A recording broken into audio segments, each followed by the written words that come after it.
الحمد لله نحمده ونستعينه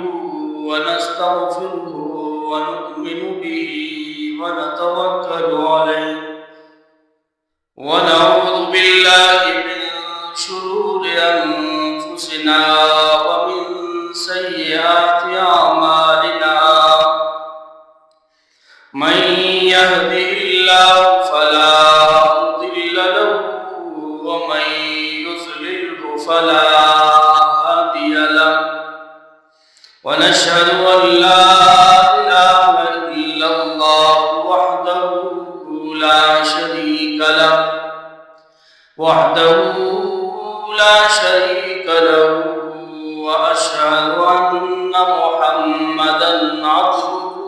ورسوله أما بعد فأعوذ بالله من الشيطان الرجيم بسم الله الرحمن الرحيم قل هو الله أحد الله الصمد لم يلد ولم يولد ولم يكن له كفوا أحد وقال النبي صلى الله عليه وسلم من مات وهو يعلم أنه لا إله إلا الله دخل الجنة سبحانك لا علم لنا إلا ما علمتنا إنك أنت العليم الحكيم توحید تو یہ ہے کہ خدا حشر میں کہہ دے توحید تو یہ ہے کہ خدا حشر میں کہہ دے یہ بندہ دو عالم سے خفا میرے لیے تھا۔ میرے معزز سامعین اور ناظرین، آج ہمارے جمعے کا موضوع ہے عقیدہ توحید، کہ یہ عقیدہ توحید اس کا مطلب کیا ہے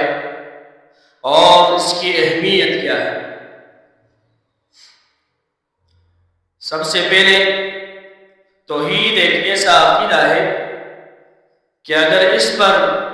کسی کا یقین نہیں ہے تو اس کا ایمان بھی نہیں ہے۔ یہ توحید کا عقیدہ اور ختم نبوت کا عقیدہ، یہ دو عقیدے بہت ہی اہم عقیدے ہیں،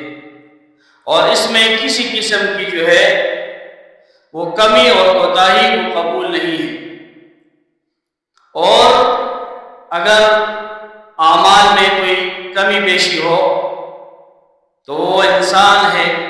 غلطی ہو سکتی ہے، کمی کوتاہی ہو سکتی ہے، لیکن عقیدہ توحید اس میں کسی قسم کی کوئی کمی یہ جو ہے قابل قبول نہیں ہے۔ سب سے پہلے توحید ہے کیا چیز؟ ایک ہے اللہ کو ماننا، یہ بھی عقیدہ ہے، لیکن یہ اس کے معنی توحید کے جو ہے نہیں ہے۔ توحید کا معنی ہے اللہ کو ماننا، لیکن صرف ایک ہی ماننا، یہ نہیں کہ اللہ کو بھی مانے، ساتھ اپنے غیر اللہ کے آپ نے کوئی معبود اپنے دل میں بنایا ہو، تو یہ توحید نہیں ہے۔ اس طرح کے اللہ کو ماننا یہ تو کافر بھی مانتے ہیں، اور اسی طرح مشرکین عرب جو آپ صلی اللہ علیہ وسلم کے وقت میں تھے وہ بھی اللہ کو مانتے تھے، اللہ کو بھی مانتے تھے، اور اس کے ساتھ ساتھ اپنے لیے 365 بت بھی خانہ کعبے میں رکھے ہوئے تھے کہ اللہ کے ساتھ ساتھ یہ ایک ہماری مصیبت کے وقت کام آئے گا، دوسرا بارش برسانے کے لیے ہے، تیسرا اولاد دینے کے لیے ہے، چوتھا جو ہے وہ کسی اور ضرورت کے لیے، تو یہ توحید نہیں ہے، یہ شرک ہے۔ توحید یہ ہے کہ آپ نے صرف اللہ کو ہی رب ماننا ہے، اس کو ہی آپ نے رازق اور مالک اور خالق ماننا ہے، اسی کے ساتھ آپ نے نہ ذات میں کسی کو شریک کرنا ہے اور نہ صفات میں کسی کو شریک کرنا ہے، کہ وہ اللہ وہ ذات میں بھی اکیلا ہے، یعنی اس کے ساتھ اس جیسا کوئی دوسرا اللہ بھی موجود نہیں ہے، اور صفات میں بھی اکیلا ہے کہ وہ اللہ صفات میں بھی اس کے ساتھ کوئی شریک نہیں ہے، یعنی نہ جو ہے اس کے علاوہ کوئی غم دور کر سکتا ہے، نہ اس کے علاوہ کوئی مصیبت دور کر سکتا ہے، نہ اس اللہ کے علاوہ کوئی بچے دے سکتا ہے، بلکہ یہ سارے کام اس اکیلے اللہ کے۔ وہ مصیبتیں بھی دور کرتا ہے، وہ راحتیں بھی دیتا ہے، وہ اولاد بھی دیتا ہے، کسی کو لڑکے دیتا ہے، کسی کو لڑکیاں دیتے ہیں، کسی کو دونوں نہیں دیتے، کسی کو دونوں دے دیتے ہیں۔ یہ صرف اللہ تعالیٰ کا کام ہے، اس میں کسی کو شریک کرنا اللہ تعالیٰ کے ساتھ یہ شرک ہے، اور اس کو صرف اللہ کے لیے ماننا یہ توحید ہے۔ اللہ کو ماننا یہ جو ہے یہ بھی ہے ایک عقیدہ ہے، لیکن توحید کا ماننا، توحید کا عقیدہ ہے کہ اللہ ہی کو ماننا۔ جس طرح ہم نماز میں کہتے ہیں ایاک نعبد، کہ ہم خاص آپ ہی کی عبادت کرتے ہیں، وَإِيَّاكَ نَسْتَعِينُ، اور خاص آپ ہی سے مدد مانگتے ہیں، ہمارے پاس آپ کے علاوہ مدد مانگنے کے لیے کوئی دوسرا راستہ نہیں ہے، اسی لیے خاص ہم آپ کی عبادت کرتے ہیں اور خاص جو ہے آپ ہی سے مدد مانگتے ہیں۔ تو یہ اللہ کو ماننا اور ساتھ اوروں کو ماننا، یہ تو مشرک بھی کرتے ہیں۔ آج بھی کافروں سے پوچھ لو تو وہ بھی یہی کہتے ہیں کہ سب کچھ اللہ کرتا ہے، لیکن ساتھ پھر اپنے لیے کوئی اور بناتا ہے۔ اور اس طرح کا توحید وہ تو ابو جہل، جس کو اس امت کا فرعون کہا گیا ہے، وہ بھی مانتا ہے، اور اسی طرح وہ حج بھی کرتا تھا اور حج کا تلبیہ بھی پڑھتا تھا، جس طرح ہم مسلمان کہتے ہیں لبیک لبیک اللہم لبیک لا شریک لک لبیک ان الحمد والنعمت لک والملک لا شریک لک لبیک۔ یہ ابو جہل بھی کہتا تھا یہ تلبیہ، لیکن وہ اس میں جو ہے وہ ڈنڈی مارتا تھا۔ وہ کیا کہتا تھا؟ لبیک اللہم لبیک لا شریک لک لبیک، اور آخر میں جو ہے کہتا تھا الا تملکو،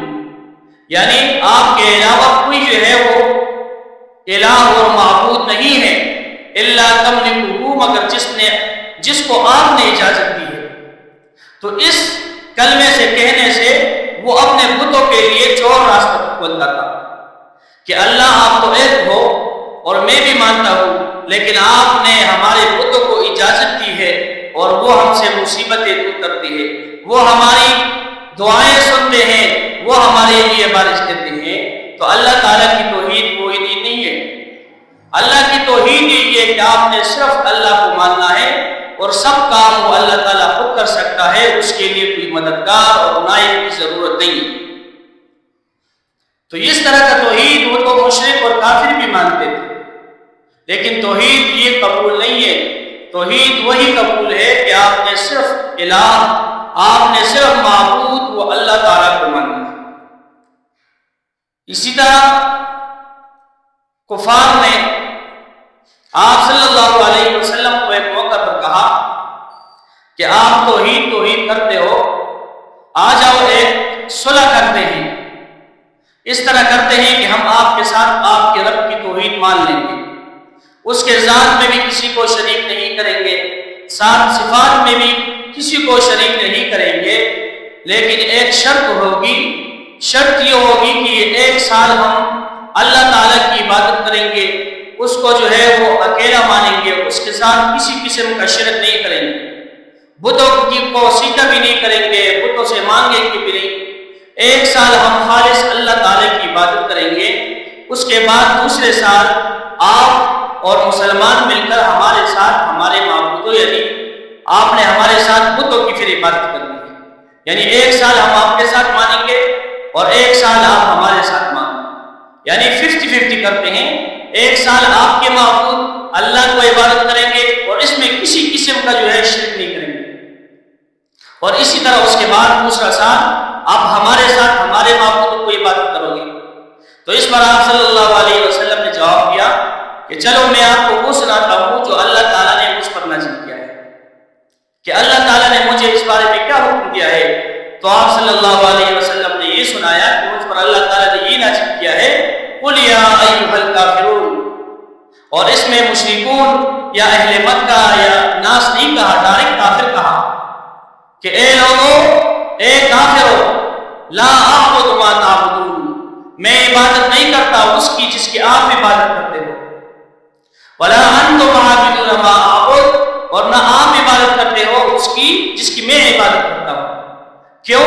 میں جس کی عبادت کرتا ہوں اس کے توحید ماننے کے لیے کوئی شرط ہے وہ جو ہے جائز نہیں ہے۔ توحید اس میں شرطیں نہیں لگے گی کہ 1 سال آپ کی اور 1 سال ہماری۔ یہ تو اللہ تعالیٰ نے 1,24,000 کم و بیش انبیاء جو بھیجے ہیں وہ تو اسی دعوت کے لیے بھیجے ہیں۔ اس میں کسی قسم کی جو ہے لچک اس عقیدے توحید میں آپ کو برداشت نہیں ہوگی۔ آپ اپنی بتوں کی عبادت کرو، میں اپنے رب کی عبادت کروں گا، لیکن اس کے ساتھ کسی کو شرک کرنے کی اور آدھی 50-50 کرنے کی جو ہے وہ اجازت نہیں ہے۔ اسی طرح بعض اوقات وہی کافر آپ صلی اللہ علیہ وسلم پر اعتراض کرتے تھے کہ آپ کے آنے سے پہلے ہمارے علاقے میں امن تھا، جنگیں نہیں تھی، بھائی اپنے بھائی کے ساتھ نہیں لڑتے تھے اور کوئی اپنے والد کے ساتھ نہیں لڑتا تھا، بہت امن تھا۔ آپ آ گئے، توحید کی بات کی، اب جو ہے ہمارے درمیان 2 گروہ بن گئے اور بھائی بھائی سے لڑنے لگا اور اس طرح بیٹا باپ سے لڑنے لگا۔ یہ آپ نے جو ہے ہمارے خلاف، یہ ہم میں جنگ پیدا کر دی۔ حالانکہ ان کا یہ اعتراض ہی بھیجا تھا۔ کیوں؟ کہ اللہ تعالیٰ نے انبیاء کو توحید کے لیے بھیجا ہے۔ یہ تو اس طرح ہو گیا کہ کوئی شخص ڈاکو جو ہے وہ کسی گھر میں ڈاکہ ڈالنے کے لیے جائے اور گھر والے اس کو پکڑ لے یا اس کو دیکھ لے اور وہ چیخے لگائے اور اسی طرح شور کرے کہ یہ ہمارے گھر میں چوری ہو رہی ہے، اور پھر ڈاکو کہے کہ دیکھو جی ہم تو انتہائی آرام سے اپنا کام کر رہے تھے، ہم نے تو کسی کو تنگ نہیں کیا اور ہم تو آرام سے، نہ جنگ تھا نہ شور تھا، کچھ بھی نہیں تھا، لیکن یہ گھر والوں نے شور مچا کر یہ سارا ماحول خراب کر دیا۔ تو ان کی مثال بھی یہی تھی کہ وہ آپ صلی اللہ علیہ وسلم کو کہتے ہیں کہ آپ نے ہمارے درمیان جو ہے وہ اختلاف پیدا کیا، وہ الٹا چوک اور بال کو ڈانٹے وہ والا کام ہے۔ حالانکہ توحید یہ تو بنیادی مسئلہ ہے اور اللہ تعالیٰ نے اس دنیا کو پیدا ہی اسی توحید کے لیے کیا ہے۔ اگر یہ توحید دنیا سے اٹھ جائے تو اس دنیا کو کوئی مقصد ہی نہیں رہے گا۔ تو اس لیے دنیا میں توحید کے عقیدے میں کسی قسم کی لچک اور کمی اور کوتاہی وہ برداشت نہیں کی اور نہ جو ہے یہ برداشت ہے۔ اگر آپ دیکھ لیں قرآن میں تو اللہ تعالیٰ وہ آپ صلی اللہ علیہ وسلم کو کیا فرما رہے ہیں کہ اگر وہ ایک ایسی آیت ہے، اگر وہ قرآن کی آیت نہیں ہوتی تو اس کو میں بھی اور آپ بھی نہیں پڑھ سکتے کہ اس میں ایسا ایک حکم ہے۔ اللہ تعالیٰ فرماتے ہیں کہ اے نبی لئن اشرکت لیحبطن عملک ولتکونن من الخاسرین، کہ اے نبی اگر آپ نے بھی شرک کیا تو آپ کے بھی سارے اعمال وہ ختم ہو جائیں گے اور آپ خسارہ پانے والے میں سے ہو جائیں گے۔ اب یہ آیت یہ اللہ تعالیٰ آپ صلی اللہ علیہ وسلم کو حکم فرما رہے ہیں کہ اگر آپ نے بھی شرک کی، جو نبی اللہ تعالیٰ کا محبوب نبی ہے اور جو خاتم النبیین ہے، اس کو اللہ تعالیٰ ایسا حکم فرما رہے ہیں کہ اگر آپ نے بھی شرک کی، توحید کو چھوڑ دیا تو آپ کے سارے اعمال وہ ختم ہو جائیں گے اور آپ خسارہ پانے والے میں سے ہو جاؤ گے۔ تو جب آپ صلی اللہ علیہ وسلم کو یہ حکم ہے، یہ تو آپ صلی اللہ علیہ وسلم کو حکم ہے، لیکن سمجھانا ہمیں امت کو مقصود ہے کہ نبی تو معصوم ہوتے ہیں، ان سے تو کچھ گناہ بھی نہیں ہوتا، پھر شرک جیسی بڑی گناہ، لیکن ہمیں فرما رہے ہیں کہ جب ہم نے نبی کو یہ کہہ دیا تو پھر کسی امتی کی کیا مجال کہ وہ توحید میں جو ہے ذرا کوتاہی کرے۔ تو یہ توحید کا معاملہ یہ انتہائی سخت ہے۔ اگر انسان کے اور اعمال کم ہوئے تو اس کی معافی کی کوئی صورت ہو جائے گی، تھوڑی دیر جہنم میں کچھ عرصہ اپنے گناہوں کے بقدر، اس کے بعد اللہ تعالیٰ آپ کو نکال کر صاف کر دے گا۔ لیکن اگر عقیدے توحید ہی خراب ہے، شرک آپ کا عقیدہ ہے، تو پھر آپ کی نجات کا کوئی راستہ نہیں ہے۔ کیوں اللہ تعالیٰ فرماتا ہے ان اللہ لا یغفر ان یشرک بہ ویغفر ما دون ذلک، کہ بے شک اللہ تعالیٰ شرک کو معاف نہیں کرتا اور اس کے علاوہ جو گناہ ہے وہ معاف ہو سکتے ہیں۔ تو یہ عقیدہ توحید کی بنیادی عقیدہ ہے اور اس میں کسی قسم کی کوتاہی کو قبول نہیں ہے۔ تو ہمیں سب سے پہلے وہ اپنے عقیدہ توحید کو جو ہے وہ صاف ستھرا اور مکمل مضبوط کرنی چاہیے کہ اس میں کسی قسم کی کوتاہی نہ ہو۔ اور اسی طرح توحید وہ یہی ہے کہ آپ نے اللہ کے علاوہ کسی کے سامنے جھکنا نہیں ہے، کسی سے آپ نے مانگنا نہیں ہے، کسی کے سامنے آپ نے ہاتھ نہیں پھیلانے اور کسی کو سجدہ کرنا یہ جائز نہیں ہے۔ دنیا میں سب سے اللہ تعالیٰ کے بعد جو فضیلت ہے وہ آپ صلی اللہ علیہ وسلم کی ہے، لیکن آپ صلی اللہ علیہ وسلم کو بھی سجدہ کرنا جائز نہیں۔ ایک موقع پر صحابہ کرام رضی اللہ تعالیٰ عنہ نے آپ صلی اللہ علیہ وسلم کو کہا کہ ہم دیکھتے ہیں یہ مشرک لوگ کہ جی تو اپنے بڑے سردار ہوتے ہیں، ان کے سامنے جا کر جھکتے ہیں اور سجدہ کرتے ہیں، آپ ہمیں بھی اجازت دیں کہ ہم جب آپ کے سامنے آئیں تو آپ کے سامنے جھکے اور سجدہ کریں۔ تو آپ صلی اللہ علیہ وسلم نے جواب دیا کہ میرے دین میں، اسلام میں اللہ تعالیٰ کے سوا کسی کے سامنے سجدہ کرنا جائز نہیں ہے۔ اگر میرے اسلام میں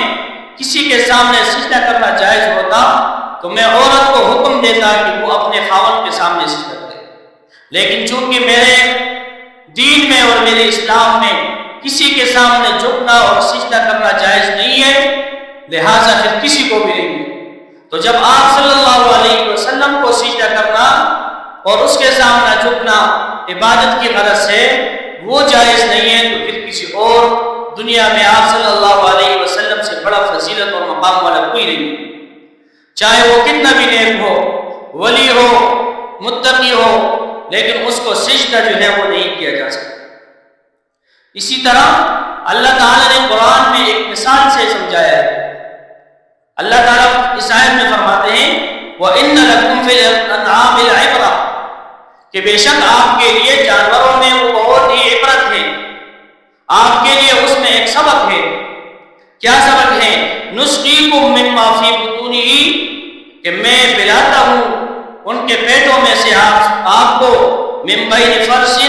کہ گوبر میں سے، وَدَمٍ لَبَنًا خَالِصًا، اور اسی طرح خون کے درمیان میں سے میں آپ کو سفید دودھ پلاتا ہوں۔ کہ یہ اللہ تعالیٰ سمجھا رہا ہے اس انسانوں کو کہ آپ کے اپنے گھر میں، اپنے علاقے میں دیکھ لو، آپ اگر اس علاقے میں دیکھ لو تو بھینس کو دیکھ لو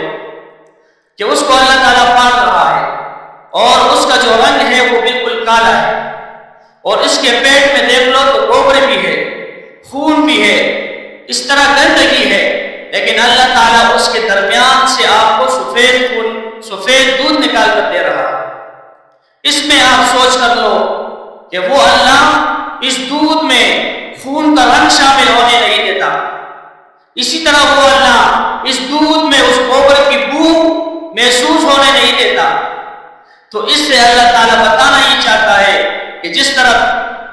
ایک جانور کے پیٹ میں گندگی بھی ہے،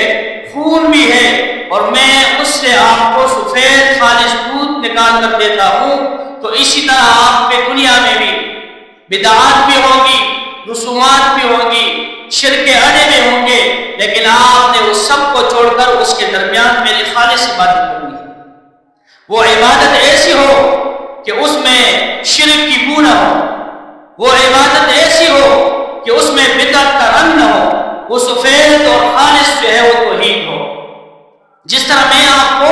ان گندگیوں کے درمیان سے آپ کو رزق دیتا ہوں، آپ کو دودھ پلاتا ہوں کہ ان میں نہ خون کا رنگ ہوتا ہے اور نہ گوبر کی بو ہوتی ہے، اسی طرح آپ نے توحید پر ایسے ڈٹنا ہے کہ آپ کے ساتھ اگر شرک کے اڑے ہو وہ بھی آپ کے عقیدے پر نظر انداز نہ ہو، اور اگر آپ کے ماحول میں بدعات ہو تو وہ بھی آپ کے جو ہے وہ عقیدے توحید پر نظر انداز نہ ہو، بلکہ آپ کا عقیدہ وہ بالکل صاف ہو اور آپ نے صرف ایک اللہ کو جو ہے وہ پکارنا ہے۔ تو یہ اصل میں توحید ہے جس کے لیے انبیاء آئے، جس کے لیے سب سے آخر میں حضرت محمد صلی اللہ علیہ وسلم کو بھیجا گیا، اور یہی توحید تھی کہ اس پر کسی قسم کی کمپرومائز اور نرمی جو ہے اس پر نہیں رکھی گئی، اور یہ آپ صلی اللہ علیہ وسلم نے بھی اسی کا پیغام دیا۔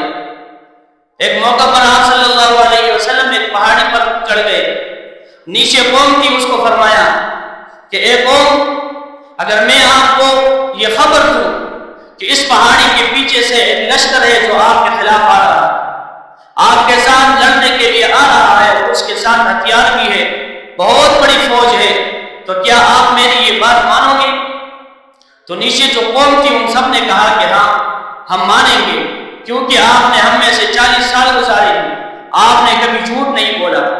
آپ کو ہم نے صادق اور امین کا لقب کیا ہے، ضرور ہم مانیں گے۔ تو پھر آپ صلی اللہ علیہ وسلم نے ان کو دعوت دی کہ جب آپ یہ مانتے ہو تو مجھ پر ہی یقین کر کے یہ پڑھو، قولوا لا الہ الا اللہ تفلحوا، آپ یہ لا الہ کا کلمہ پڑھ لو تاکہ آپ کامیاب ہو جاؤ۔